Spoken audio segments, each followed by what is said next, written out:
this is Talk Comics, and we're here with the legendary creator himself, Jim Starlin. So how are you finding it? I'm having a great time here in Glasgow.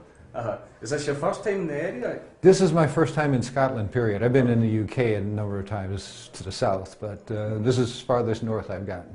So what do you think of this Glasgow Comic Con? What's your opinion of the local scene and the fans over here? Oh, the fans have all been very pleasant. I just had a nice chat with a little old lady who was a comic book fan, which I don't run into all that often, but yeah, I've had a great time here so far. I haven't been able to see as much of the country yet as I want, but we're going to do that afterwards. Mm-hmm. And you've been doing lots of sketches as well for people. What's been the #1 request today? Oh, Thanos. Thanos, yeah. Hands down. Strangely enough, though, because of the movies coming out, the second and third most requests are Batman and Spider-Man, and I don't get requested by Spider-Man all that often because I'm not all that associated with it, but I've been doing a lot of Spider-Mans. Mm-hmm. Of course, Thanos is one of your most famous creations. What was it like? Have you seen him in the Avengers? I take it you've seen it. What did you think seeing him on the big screen? Well, I only found out he was going to be in the movie a couple of weeks beforehand. Mm-hmm. And Marvel and I have no working relationship any longer, and so I had to put down my own $8 to go see him. And I went to a midnight show, which was it was a midnight opening show, and it was completely loaded with comic book fans. Mm-hmm. And as the movie started, I realized that what I thought were two fans behind me started commenting and narrating on the movie throughout. Uh-huh. And at first I was going to turn around and tell them, shut up. But and I thought, well, no, this is really part of the experience. Let's just let them go through. And we finally went through the entire movie, enjoying it tremendously. And then the end credits ran, and finally Thanos shows up. And I had realized from what they were commenting behind me that the folks were split between comic book fans and cartoon fans. And so when Thanos shows up, the cartoon fan voice, and I thought there was only two of them behind me, the cartoon fan voice suddenly echoes, "Who's that?" And I realized that the two voices I heard had been shared by 6 people behind me.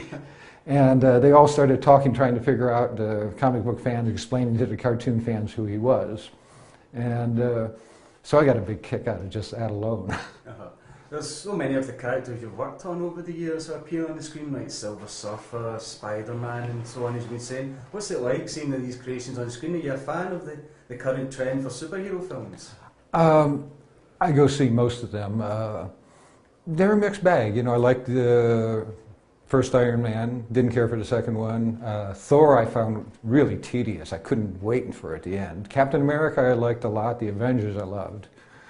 I'm afraid I haven't caught the Ghost Rider movies. Mm-hmm. And it's been a while on the Fantastic Four and Spider-Man thing, but I enjoyed the Spider-Man series. Except the last one, it got kind of tedious. Yeah, I think the fans have pretended that didn't exist. Yeah. But what about the comic side of things? What are you working on just now? I've finished a illustrated novel called Mind Games, which was going to become a series of novels. I can't announce the publisher at this point. It'll be coming out here because we're still negotiating the deal. I have a project up in DC that we may or may not be doing. This trip I've left all these things pending. And so when I get back, I'm going to get answers on everything. But right now, I just finished Breed also, the third installment of the Breed story and conclusion of it. And that will be coming out in collection in August. And I don't know where I'm going at this point. Mm-hmm. Yeah. Is there any sort of dream projects or anything you'd like to do in the future? I'm doing what I would do all the time. I'm in a position financially where I can do exactly what I want to do, and so I'm doing Mind Games and its follow-up, Last Goods Boys, are exactly what I want to be doing right now. Mm-hmm. And the project for DC is something that I sort of got talked into, actually, by my lawyer and Dan DiDio. It was originally going to be, they wanted me to revamp Mongol. But DC being what DC is, they didn't realize that Mongol was already showing up in Superman, so I'm sort of working off a new character for them that may or may not happen. I'll find out when we get back. Mm-hmm. As somebody that's been so important to the industry, and of all the decades of experience, what's your opinion on it and how it's changed over the years? How do you think it is now compared to then? Do you think it's gotten better or worse the way it's evolved? I hate to say it, but I think it's gotten worse as it's evolved. When I first started up, you know, Roy Thomas was the editor up at Marvel, and he would pretty well let you go what you wanted to do. He was the only editor editing something like 26 books, so he didn't want to get bothered. And I'd come into the office and say, hey, this issue I'm going to use the Super Scroll.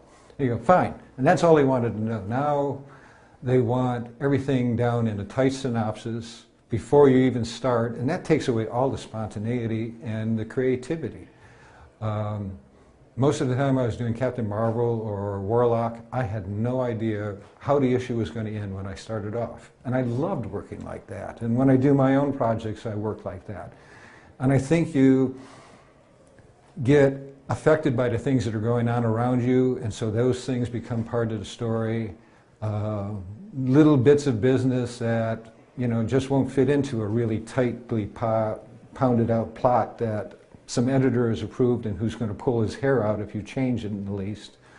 I love the old days when I could work with somebody like Julie Schwartz, who was also doing so many books that we could tell him one thing and then go off and do another thing, and he would love it, you know. He said, oh, I didn't know Superman was going to meet God this issue. Did we talk about it? Sure, Julie.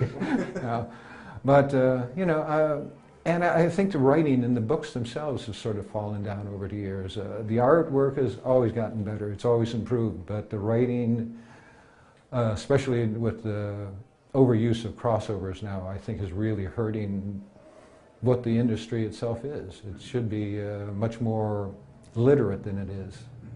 Would it be fair to say you're not a fan of the decompression style that's getting bigger and bigger over the years? I'm not quite sure what you're talking about there. It's about having less story and more bigger panels and oh more yes, splash pages. I'm, you know, Image had its good moments, but Image also produced the idea that you don't really have to have a narrative going on. Big pictures are enough. Mm-hmm. And I think that's hurt. And, you know, I mean, there are still some folks who go out there and do some good stories, but they're fewer and far between, and they're seldom being done in the mainstream comics anymore. Mm-hmm. And I think that hurts them, because if they look at what they're doing as the movies, they're going to the movies that, making movies out of the comic book stories that were done by individuals who really wanted to tell a good story. The next Avengers movie is based on, is going to be based on the Infinity Gauntlet stuff, and you know, that was something that, you know, it wasn't conceived and created by a panel of editors. Mm-hmm. It was leaving this this artist-writer to go off and do his thing. The new Batman movie is based on a nice story that they did later on in Batman, where they cut off Gotham City and Bane breaks Batman's back. You know, these were the works of an individual. These are not the works of a joint committee.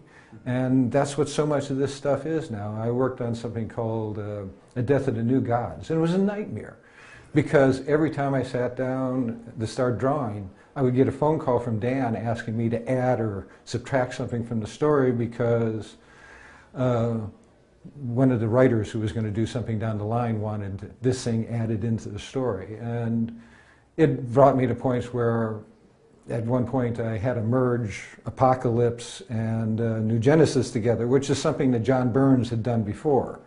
I thought, why am I doing this? Well, because they want me to do it this time around. So, you know, there was kind of disappointment, and I'm not really interested at all in getting into mainstream comics anymore, mm-hmm. because of stuff like that. Mm-hmm. Are you reading any comics just now? Has anything in the recent years caught your eye? I don't really read much of anything anymore. Too busy making them? Yeah, you know, I'm doing off my own thing. When I was doing The Death of the New Gods, they were sending me to bundles, and I was trying to read everything that was connected up at that point. And that's when I really got hit the realization that the continuity was just going out the window. My story involved somebody who was murdering the New Gods. And when my second issue came out, and I didn't reveal who the killer was until like the 5th issue, when my second issue came out, in one of the other books, Birds of Prey, they revealed who the killer was. They showed him, very plainly as to who the killer was. Fortunately, nobody ever read that book, so it didn't really hurt my sales any. But it was annoying. All these years, you've worked on so many characters and done so many titles. Is there any particular favourites or highlights? Anything that hold a special memory for you? The death of Captain Marvel, of course. Dreadstar series, Thanos Quest, Breed, those are about my favorites. Well, that's brilliant. Thank you so much for talking to us. My pleasure. Thank you. All right.